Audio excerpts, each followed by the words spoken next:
వంగా గీత చదువుల సరస్వతి 35 ఏళ్లుగా రాజకీయాల్లో ఆమెకు తిరుగులేదు.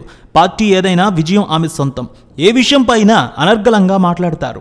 మహిళలు అన్ని రంగాల్లో ముందుకు వెళ్లాలని చెబుతారు. వైఎస్ఆర్ కాంగ్రెస్ పార్టీలో ఎంపీగా తనదైన సేవతో ముందుకు సాగారామె. ఇప్పుడు పిఠాపురం నుంచి ఎమ్మెల్యేగా పోటీ చేస్తున్నారు. 2 తెలుగు రాష్ట్రాల్లో ఆమె పేరు ఇప్పుడు మారుమోగిపోతోంది. పిఠాపురం నుంచి పవన్ కళ్యాణ్పై వైసీపీ తరపున పోటీ చేస్తున్న సీనియర్ వైసీపీ నాయకురాలు వంగా గీత గారి రియల్ స్టోరీ ఈరోజు చూద్దాం. వంగా గీత మార్చి 1, 1964న ప్రకాష్ రావు బ్రహ్మరాంబ గారుల దంపతులకి తూర్పుగోదావరి జిల్లాలో జన్మించారు. ఆమె తండ్రి ప్రభుత్వ ఉద్యోగి, ఆమె తాతగారు ఫ్రీడమ్ ఫైటర్. ఇక ఆమె ఇంటర్లో ఉన్న సమయంలోనే కుటుంబ సభ్యులు వంగా కాశీ విశ్వనాథ్ గారితో వివాహం చేశారు. పెళ్లైన తర్వాత భర్త ప్రోత్సాహంతో ఉన్నత చదువులు చదువుకున్నారామె. లా చదువు కూడా పూర్తి చేసి ఎందరికో ఆదర్శంగా నిలిచారు. ఆమె భర్త వంగా కాశీ విశ్వనాథ్ గారు రాజకీయంగా ఆనాడు చాలా యాక్టివ్గా తిరిగేవారు. ఆమెకు కూడా ప్రజలకు సర్వీస్ చేయాలని కోరిక. ఇలా భార్యాభర్తలిద్దరూ ఆమె చదువు పూర్తయిన తర్వాత రాజకీయంగా కలిసి ముందుకు అడుగులు వేశారు. వంగా గీత ఆంధ్ర యూనివర్సిటీలో జిఎస్కే కాలేజ్ నుంచి బిఎల్, నాగ్పూర్ యూనివర్సిటీ నుంచి మాస్టర్ ఆఫ్ లా పూర్తి చేశారు. కొంతకాలం న్యాయవాదిగా కూడా పనిచేశారు. అంతేకాదు పొలిటికల్ సైన్స్, పబ్లిక్ అడ్మినిస్ట్రేషన్, సైకాలజీలో పోస్ట్ గ్రాడ్యుయేషన్ పూర్తి చేశారు గీత. అందుకే ఆమెకి అన్ని విషయాలపై సమగ్ర అవగాహన ఉంటుంది. డిగ్రీ ఫస్ట్ ఇయర్ చదివే సమయం నుంచే రాజకీయాల్లో ఉన్నారామె. విద్యార్థి రాజకీయ నేతగా ప్రస్థానం ప్రారంభించారు. స్కూల్ స్థాయి నుంచి ఆమెకి సేవ అంటే ఇష్టం. ఎన్ఎస్ఎస్లో బెస్ట్ వర్కర్గా, ఎన్సీసీలో బెస్ట్ కెడెట్గా ఆమె గుర్తింపు పొందారు. తెలుగుదేశం పార్టీతో వంగా గీత తన రాజకీయ ప్రస్థానాన్ని ప్రారంభించారు. 1989, 1993 వరకు తూర్పుగోదావరి, విశాఖపట్నం, విజయనగరం, శ్రీకాకుళం జిల్లాల నుంచి స్త్రీ శిశు సంక్షేమ శాఖ ప్రాంతీయ చైర్పర్సన్గా వంగా గీత పనిచేశారు. 1994లో పిఠాపురం నుంచి స్వతంత్ర అభ్యర్థిగా పోటీ చేసి ఓటమి పాలయ్యారు. 1995లో కొత్తపేట జడ్పీటీసీగా ఎన్నికయ్యారు.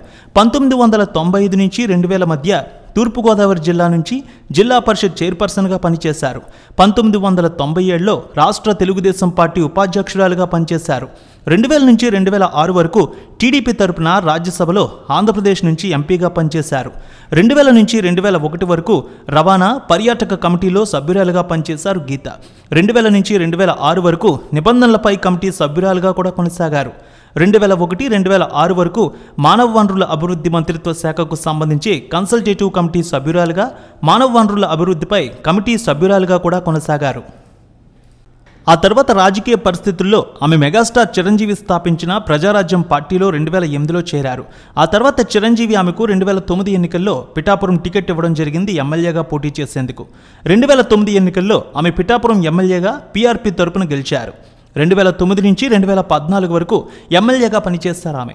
ఆ తర్వాత పీఆర్పీ కాంగ్రెస్ పార్టీలో విలీనం అవ్వడంతో కొంతకాలం కాంగ్రెస్లోనే కొనసాగారు. 2014లో జరిగిన ఏపీ విభజనపై ఆమె తీవ్ర మనస్తాపానికి గురయ్యారు. ఈ కారణంగా ఆమె కొంతకాలం రాజకీయాల నుంచి తప్పుకోవాలని నిర్ణయించుకున్నారు. ఆమె రాజకీయాలకు దూరంగా ఉన్నారు. ఇలా ఉన్న సమయంలో 2019 మార్చిలో ఆమె వైఎస్ఆర్ కాంగ్రెస్ పార్టీలో చేరారు.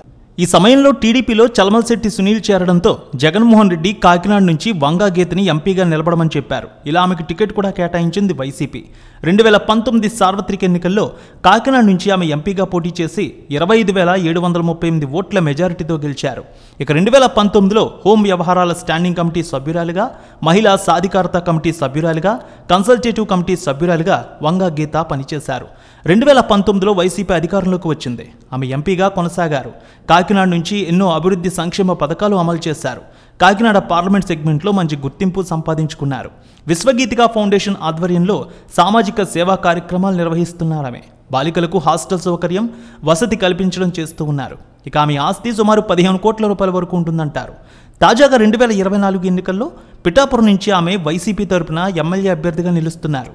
ఇటు జనసేన, బీజేపీ, టీడీపీ కూటమి తరపున జనసేన పార్టీ అధ్యక్షుడు పవన్ కళ్యాణ్ పిఠాపురం నుంచి పోటీ చేస్తున్నారు. ఎంతో కాలంగా వంగా గీత కుటుంబం పిఠాపురం, కాకినాడ పార్లమెంటు వేదికగా రాజకీయాల్లో కొనసాగుతున్నారు.